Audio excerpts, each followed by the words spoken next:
네, 성경 봉독하겠습니다. 출애굽기 4장 18절에서 26절까지 말씀입니다.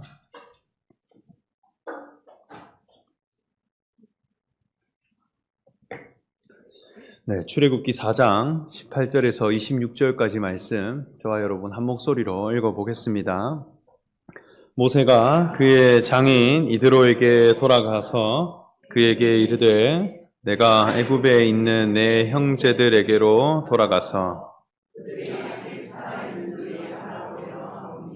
나로 가게 하소서. 이드로가 모세에게 평안히 가라 하니라. 여호와께서 미디안에서 모세에게 이르시되 애굽으로 돌아가라. 내 목숨을 노리던 자가 다 죽었느니라. 그의 아내와 아들들을 나귀에 태우고 애굽으로 돌아가는데 모세가 하나님의 지팡이를 손에 잡았더라. 여호와께서 모세에게 이르시되 내가 애굽으로 돌아가거든 내가 내 손에 준 이적을 바로 앞에서 다 행하라. 그러나 내가 그의 마음을 완악하게 한즉 보내주지 아니하리니 너는 바로에게 이르기를 여호와의 말씀에 이스라엘은 내 아들 장자라. 내게 이르기를 내 아들을 보내주어 나를 섬기게 하라 하여도 내가 보내주기를 거절하니 내가 내 아들 내 장자를 죽이리라 하셨다 하라 하시니라. 길을 가다가 숙소에 있을 때 여호와께서 그를 만나사 그를 죽이려 하신지라. 십보라가 돌칼을 가져다가 그의 아들의 포피를 베어 그의 발에 갖다 대며 이르되 당신은 참으로 내게 피남편이로다 하니 그를 놓아 주시니라. 십보라가 피남편이라 함은 할례 때문이었더라. 아멘. 네, 출애굽기 말씀은 이스라엘 백성들이 애굽이라고 하는 세상 나라에서 400년 동안 종살이를 할 때에 모세라고 하는 지도자를 통해서 그 백성들을 구원하고 또 하나님이 약속하신 가나안 땅을 향해 나아가게 된 그 여정을 소개하고 있습니다. 먼저 애굽을 떠나가게 되었다라고 하는 것은 그저 공간적인 위치, 살아가는 지역 자체를 어떻게 옮겨갈 것인가, 장소 이동 정도의 개념은 아닙니다. 이것은 애굽 나라가 세워놓은 가치관, 또 그 나라가 추구하는 목적성, 그 가치 기준에 관하여서 돌아서는 사람이 되었다는 것입니다. 애굽이라고 하는 세상이 귀하게 여기는 것들이 있습니다. 또 그 애굽 사람들이 옳다 여기는 의로움들이 있는데 그것은 내 삶의 목적이 될 수가 없고 이것은 내 인생의 참된 만족이 될 수 없구나 하는 것을 깨닫게 된 것입니다. 오히려 가나안이라고 하는 젖과 꿀이 흐르는 땅, 하나님의 약속이 충만한 그 땅이 내 인생에 가장 만족이 있는 곳이고 내가 그곳에 가야 마땅히 누릴 만한 인생이구나 하는 것을 깨닫게 되는 그 심령의 대전환이 이루어진 사건이라는 거예요. 오늘날 이 애굽은 어디에 있느냐 이렇게 할 때 우리가 살아가는 세상 속에 또 나라고 하는 그 마음 속에 있는 것입니다. 애굽 나라가 추구했던 옳음들, 가치롭다 하는 것들은 오늘날 세상을 살아가는 사람들의 사고방식과 또 생각 속에 고스란히 담겨 있는 것입니다. 애굽은 무엇을 추구했느냐 이렇게 할 때 국고성을 짓고 라암셋을 건설했다. 그리고 위대함을 드러내는 곳이라 했습니다. 위대한 건축물을 만들어내고 건설해서 화려한 문명이 있고 사람들로 하여금 존경을 자아내게 하는 곳. 그래서 불가사의한 일들을 만들어내고 또 업적을 쌓아 올려서 정말 대단하구나. 도대체 이것을 어떻게 이루어냈을까? 그 감탄을 듣기 위해 모든 노동력을 그 안에 들이고 또 재화를 그 안에 사용하는 곳이다 할 수 있겠습니다. 그러한 세상을 이루어가는 데 있어서 반드시 필요한 재료가 있는데 그것은 벽돌입니다. 그래서 벽돌을 구워서 람셋을 지었다 이렇게 하죠. 이 벽돌이라고 하는 재료는 흙을 정해진 틀에 넣고 가두어서 강한 압력을 주게 되면 벽돌이라는 재료가 됩니다. 그래서 이 벽돌에는 개성도 없고 특징도 없고 독특함도 없다는 거예요. 정해진 틀에 정확히 가두어서 압력만 주면 획일화된 재료가 나오기 때문에 무엇보다도 효율적이고 능률적이라는 거예요. 그러한 벽돌들을 많이 확보해서 건설을 하고자 하는 세상, 그것이 애굽이라 할 수 있겠습니다. 반면 하나님의 나라, 히브리인들은 어떠한 민족이냐 이렇게 할 때 생육하고 번성하는 민족이었다 했습니다. 믿음의 조상 아브라함이 하나님 앞에 처음 받은 약속 자체가 생육하고 번성하게 될 것이다 하는 것이었어요. 그리고 가나안 땅을 향해 가도록 했는데 그 땅은 젖과 꿀이 흐르는 땅이라 했습니다. 젖과 꿀이 넘쳐난다라고 하는 것은 생명력이 왕성하다는 거예요. 생명 활동과 생명의 다양성이 왕성해지면 그곳에는 젖과 꿀이 넘쳐나게 됩니다. 그래서 히브리인들은 생명 세계에 관하여서 아주 많은 관심을 가진 자들이었다는 거예요. 생명은 사람의 조작함과 노력함으로 만들어낼 수 있는 것이 아닙니다. 먼저는 씨가 있고 밭이 있는데 만남이 있어야 돼요.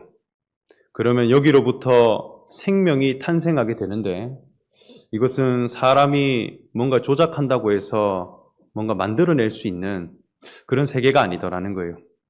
씨가 심겨졌을 뿐인데 그 씨 속에 있는 유전인자들, 어떤 본성들이 저절로 발현되어져서 나중에는 생명의 분화가 이루어지고 생명의 다양성이 이루어지는 그러한 것이 생명이더라 할 수 있겠습니다.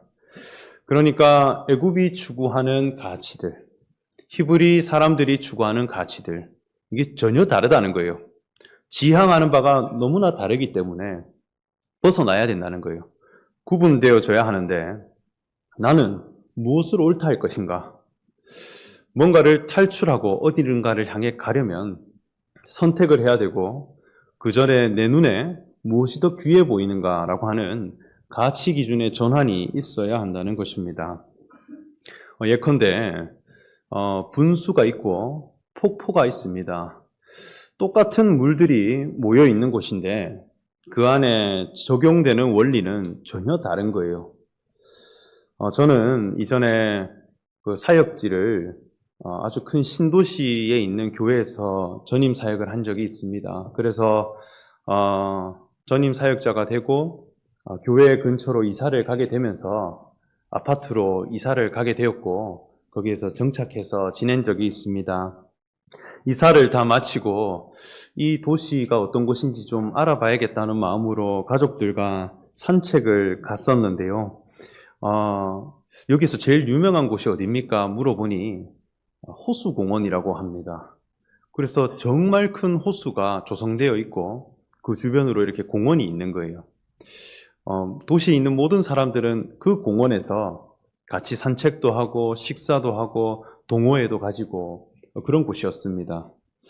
그 호수 가운데서도 가장 많은 사람들을 모을 수 있는 대표적인 건축물이 있는데 그것이 분수였어요.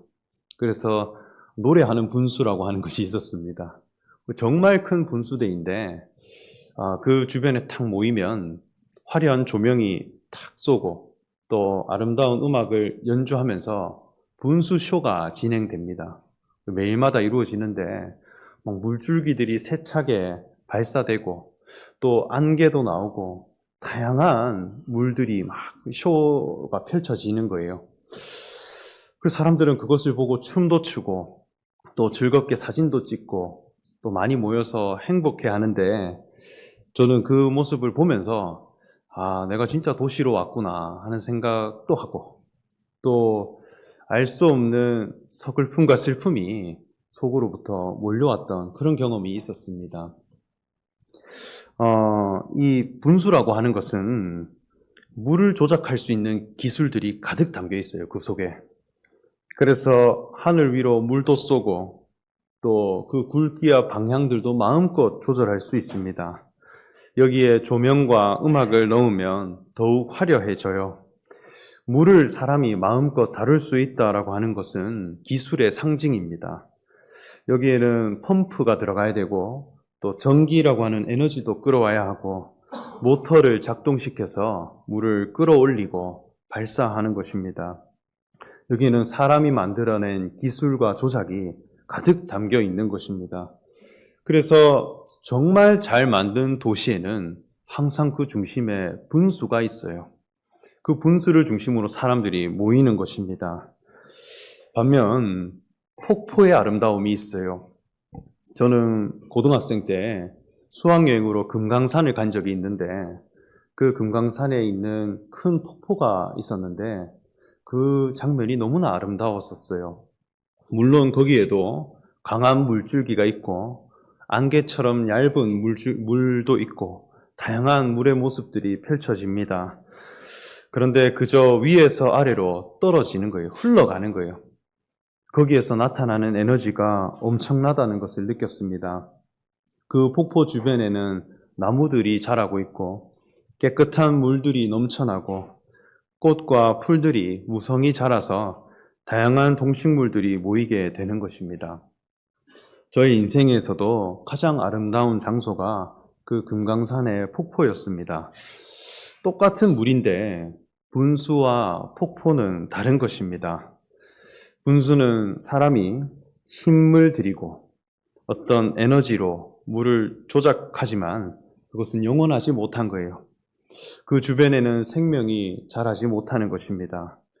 그러나 폭포는 그저 위에서 아래로 어떤 섭리를 따라서 흘러가는 물들인데 생명의 다양성이 포함되어지고 또 열매를 맺고 생명 작용들이 일어나게 되는 것입니다.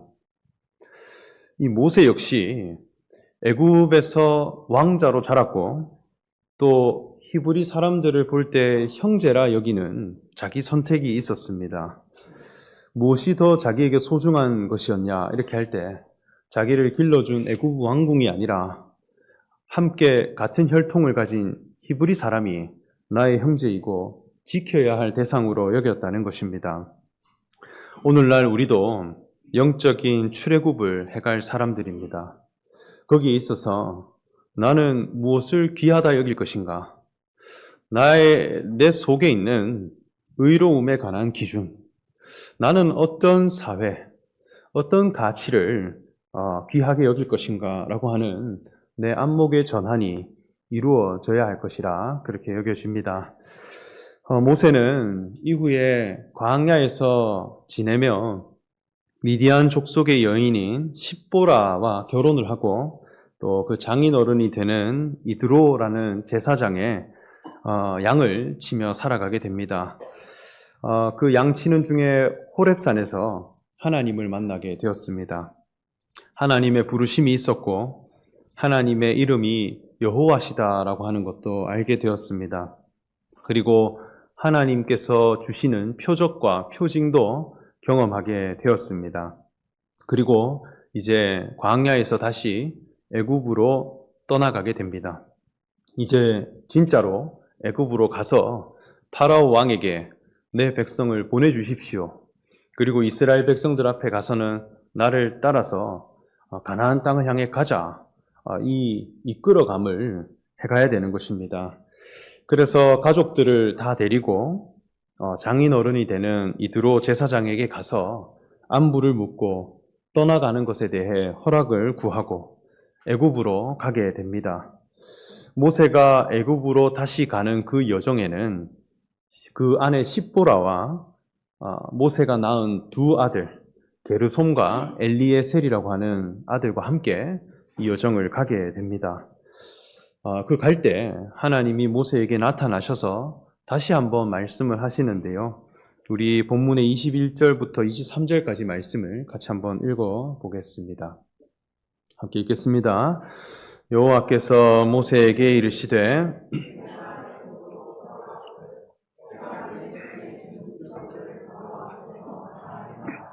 그러나 내가 그의 마음을 완악하게 한즉 보내주지 아니하리니 너는 바로에게 이르기를 여호와의 말씀이 이스라엘 장자라 내가 내게 이르기를 내 아들을 보내주어 나를 섬기게 하라 하여도 내가 보내주기를 거절하리니 내 아들 장자를 죽이리라 하셨다 하라 하시니라.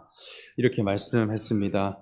하나님이 모세에게 대단히 구체적인 사안들을 알려주시고 또 앞으로 펼쳐질 일들에 관하여서도 자세하게 설명해 주셨습니다. 그런데 이 과정에서 아주 의아한 일이 발생합니다. 모세가 가는 길에 숙소에 머물고 있을 때에 여호와께서 그를 만나사 그를 죽이려 하신지라 이렇게 말씀합니다. 하나님이 모세를 죽이려고 했다는 거예요. 분명히 모세를 부르셨고 그에게 미션도 주시고 할 말도 일러주시고 어떻게 행해야 하는지도 알려주셨는데 갑자기 모세를 죽이려고 하시는 것입니다. 이것은 과연 무슨 상황인가? 그때 그의 아내 십보라가 돌칼을 가져다가 그 아들들의 표피를 베어서 모세 발 앞에 갖다 대며 이르되 당신은 참으로 내 피난편이다 했더니 여호와께서 그를 놓아주셨다 이렇게 하는 것입니다. 할례를 행하였더니 모세를 죽이고자 하는 하나님의 마음이 거두어졌다는 거예요. 그러면 하나님이 모세를 죽이고자 하는 심판의 이유가 무엇이냐 이렇게 한다면 할례 때문이었다는 것입니다. 모세를 죽이려고 하는데 그 아들이 할례를 행하였더니 놓아주게 되었고 그의 아내 십보라는 모세에 관하여 피난편으로 고백하게 된 사건입니다. 이것이 모세가 지도자로 가는 데 있어서 거치는 마지막 관문입니다. 이 할례라고 하는 것은 무엇이냐 이렇게 할 때 남성 생식기의 표피를 벗겨내는 의식입니다. 요즘 말로는 포경수술이다 이렇게 하죠. 그런데 하나님을 섬기는 이스라엘 백성들은 이 할례라고 하는 의식을 굉장히 중요하게 생각했습니다. 이스라엘 백성이냐 아니냐 이것을 구분하는 데 있어서 할례가 있었다는 거예요. 할례를 받지 않는 사람은 이스라엘 백성 안에 포함될 수 없다. 그것이 율법에 적혀 있습니다. 그래서 거룩한 신앙인, 하나님의 백성에 대한 기준이 할례였습니다. 그래서 남자아이가 태어나면 반드시 8일째가 되는 날에 할례를 받게 했고 반면 할례를 받지 않는 이방 사람들에 대해서는 저 무할례자들을 보라. 할례 받지 않는 사람들을 우리가 왜 두려워하겠느냐 할 만큼 굉장히 중요한 요소로 여겼다는 것입니다. 그러면 하나님께서 이스라엘 백성들에게 행하신 할례의 이유가 무엇일까요? 포경수술을 행하는 것, 그것이 거룩한 신앙과 과연 어떤 관련이 있냐는 것입니다. 여기에는 중요한 하나님의 요구가 있어요. 할례는 남성 생식기의 표피, 그 껍질과 형식을 벗겨내는 작업입니다. 이곳은 씨가 나오는 통로예요. 생명의 분화가 이루어지는 근원지이고 시작점에 껍질로 둘러싸여져 있다는 거예요. 형식으로 둘러싸여져 있고 또 표면이 강하게 둘러싸여져 있다는 것입니다. 그러나 이 할례를 통하여서 껍질을 벗기게 되면 이제는 형식이 사라진, 껍질이 제거된 씨가 나오는 거예요. 생명이 분화되는데 그 표피는 사라지게 된 온전한 내용만 드러나는 그런 씨가 된다는 것입니다. 이것은 하나님 앞에 가져야 할 우리의 영적인 모습이 반영되어 있는 것입니다. 그래서 신명기 말씀을 보면 하나님께서 이스라엘 백성들에게 말씀하시기를 할례를 행하되 귀에 행하라 이렇게 말씀합니다. 그리고 바울도 할례는 마음에 행할지니 이렇게 말씀을 합니다. 할례를 행하는데 귀에 행하는 할례가 있고 마음에 행하는 할례가 있더라는 거예요. 귀는 듣는 영역입니다. 마음은 받아들이고 표현하는 영역이에요. 여기에 있어서 껍질을 벗겨가야 된다는 거예요. 형식을 벗겨갈 줄 아는 그런 들음, 그런 마음이 있어야 한다는 것이죠. 하나님의 말씀은 시입니다. 하나님의 말씀과 메시지가 우리에겐 시예요. 이 말씀을 사람이 듣고 받아들이는 것은 마음밭에 씨를 심는 것과도 같습니다. 그래서 말씀을 듣는 귀가 있고 말씀을 받아들이는 마음이 있는 거예요. 그런데 하나님의 말씀을 들을 때에 껍질과 형식에 관한 그런 영역에 관하여서는 구분되어져야 한다는 것이죠. 오히려 그 내용이 무엇인가, 본질에 관하여서 들을 줄 아는 사람이 되라는 것입니다. 하나님의 뜻을 헤아려 가는 데 있어서도 그 표면에 관심을 가지는 신앙이 있습니다. 반면 내용과 뜻이 무엇인가 여기에 관심을 가지는 사람이 있는데 껍데기는 가라는 거예요. 내용에 관하여서 관심을 가지는 사람이 되는 것, 이것이 진정한 할례를 받은 사람의 모습입니다. 하나님의 말씀에 형식에 관한 부분이 있고 내용에 관한 부분이 있습니다. 껍질에 관한 부분이 있고 본질에 관한 부분이 있어요. 하나님의 율법과 계명을 그저 겉 표면으로만 읽어보면 무언가를 하라, 무언가를 행하라, 어디에 있어라, 먹으라, 행동에 관한 규례로 보입니다. 이거 행동에 관한 지금 요구를 하시는구나, 그렇게 보이는 거예요. 그런데 그 껍질을 벗겨보자는 거예요. 표면에 관한 세계를 걷어내고 그 내용과 목적이 무엇인가 하는 것을 살펴보면 그 안에 하나님의 아들 되신 예수 그리스도가 누구신가 하는 한 존재에 관한 말씀이 있더라는 거예요. 그 한 존재의 예수 그리스도를 믿음으로 받고 그분을 영접하게 되면 하나님의 자녀가 되어질 것이다 라고 하는 신앙의 본질이 이 말씀 속에 감추어 있다는 거예요. 그러나 이 껍질을 벗겨내지 못하고 그저 표면에 집중하는 사람이 되면 어떤 신앙을 맞이하게 되느냐 할 때 외식하는 자가 된다는 거예요. 외식하는 자라는 뜻 자체가 겉을 꾸미는 신앙이라는 뜻입니다. 그러나 그 내용에 관하여서 예수 그리스도는 누구신가 하는 것을 찾아가고 발견하는 사람이 된다면 우리의 신앙이 하나님의 자녀로 거듭나고 그리스도의 생명을 함께 가진 자로 변화되는 그 권세를 우리에게 주셨다라는 것입니다. 그러니까 똑같은 말씀인데도 그 표면을 보는 사람과 내용을 보는 사람, 그 신앙의 격이 너무나 달라지기 때문에 거룩한 백성이 되는 데 있어서 반드시 할례를 행하도록 했다는 것입니다.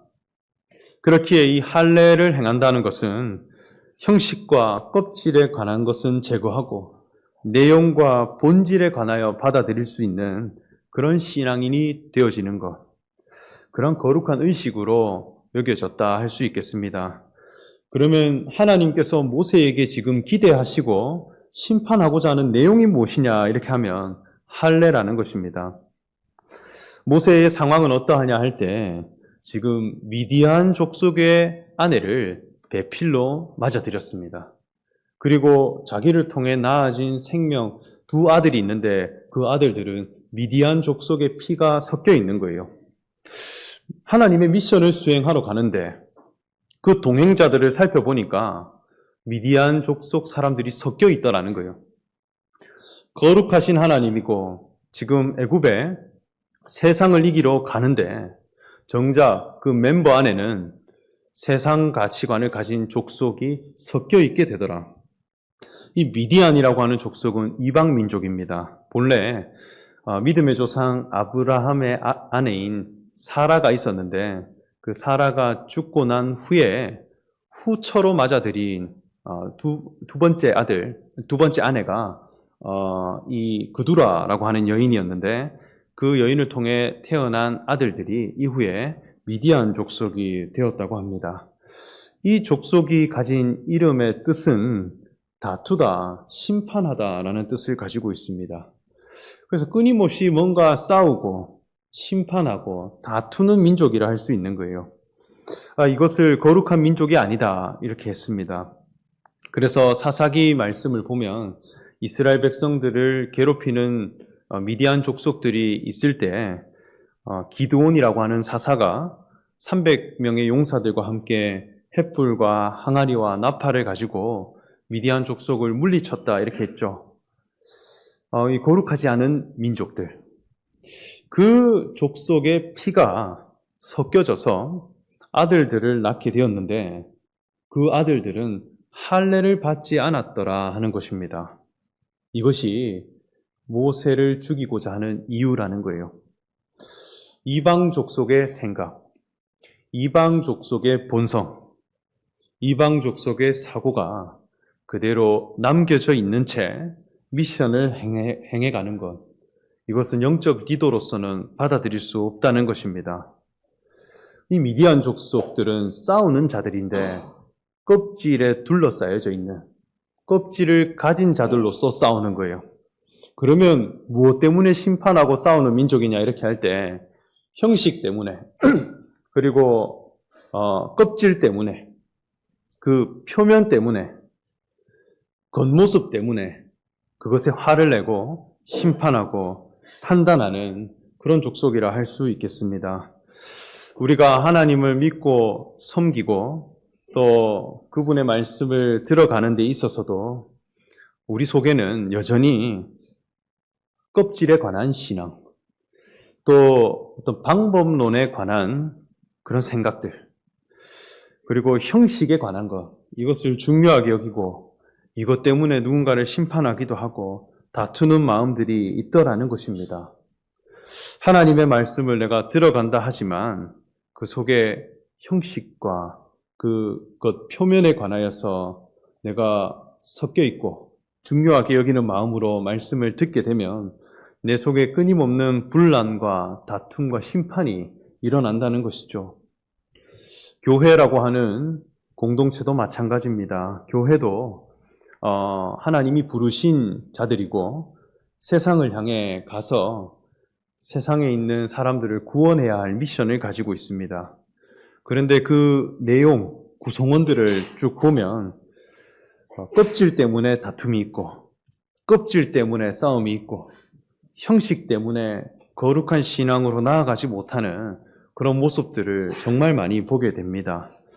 사람이 생각하는 방법론들, 사람이 생각할 때 중요하게 여기는 표면들, 이런 것들은 저마다 생각하는 것이 달라요. 각자 중요하게 여기는 방법론과 형식들을 다 꺼내보면 절대로 하나 되지를 못하더라는 거예요. 그렇기 때문에 하나님의 심판이 남아있는 것입니다.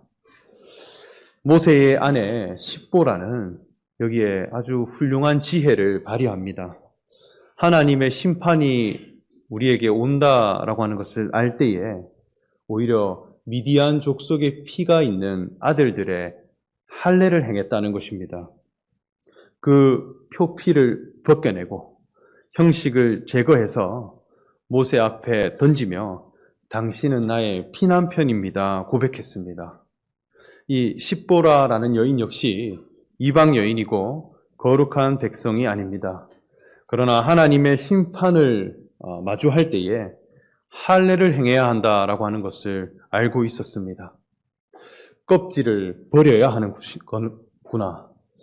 세상으로부터 주어진 형식에 관하여서는 제거하고 내가 버릴 수 있는 사람이 될 때에 비로소 거룩한 백성이라 칭함을 받게 되는 것입니다. 그리고 모세를 향해 당신은 참된 나의 피난편입니다 고백했는데, 피난편이라고 하는 뜻은 생명을 주시는 남편이라는 뜻입니다. 참된 생명을 주시는 분, 이것만을 남기고 애굽으로 갔다는 거예요. 생명이라고 하는 것은 껍질이 아니라 내용입니다. 가장 중요한 본질이고 정체성입니다. 우리의 신앙도 이러한 벗겨짐이 있어야 할 것입니다. 우리가 하나님을 만나고 예수 그리스도를 섬길 때에 예수 그리스도 그분에 관하여 무엇을 남겨갈 것인가?